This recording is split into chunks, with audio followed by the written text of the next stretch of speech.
We've spoken before about how probability can play an important role in decision making. If we know that a particular observable scenario may lead to another particular outcome with some inherent probability, we can use that information in our decision making. For example, we know that smoking is one important cause of lung cancer, but not all people who smoke will develop lung cancer, and not all people who develop lung cancer are smokers. We have enough information to believe that there is a cause and effect relationship between smoking and lung cancer, but the cause and the effect are linked by probabilities which are somewhat less than 1. Bayesian belief networks are tools that have been developed to help us to represent and work through problems like this one. I'll show you an example. Here is what we call a node in a Bayesian network. It indicates that if a patient arrives at a chest clinic complaining of a serious and prolonged cough, there's a 5.5 chance that lung cancer is present. That's a probability which could easily be derived by long-term record keeping of patient outcomes. Among the first things a doctor might ask this patient is whether she is a smoker.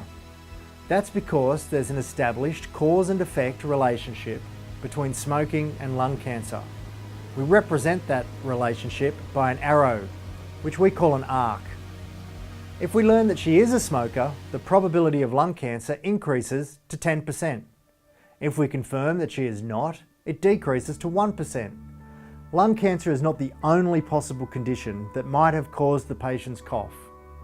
It could be caused by bronchitis, which is also associated with smoking, or by tuberculosis, which is not associated with smoking.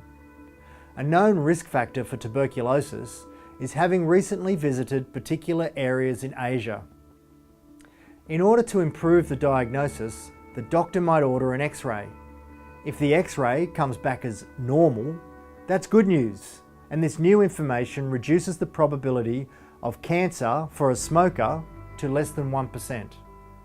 However, if the X-ray is abnormal, the likelihood is increased to around 65%. Now, if the patient reveals that she has made a visit to Asia recently, the probability of lung cancer decreases to 53%. This is because the abnormal X-ray is partially explained away by a greater chance of tuberculosis. I hope you can see what's going on here. By understanding or estimating the probabilities between individual cause and effect relationships, a Bayesian belief network can enable us to compile many such relationships to produce a bigger picture model, capturing the ways that these probabilities relate and interact with one another.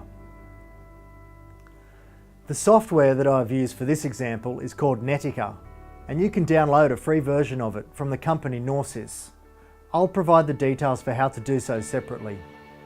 You can also find this example of a Bayesian network on the Norsis site. Look under Resources and then Net Library. It's a tutorial example called Chest Clinic. Download the Chest Clinic example and see if you can answer the following question.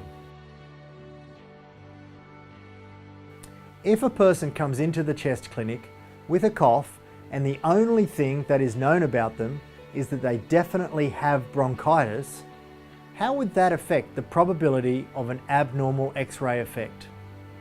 Try it out with the Bayesian network. Can you explain the answer?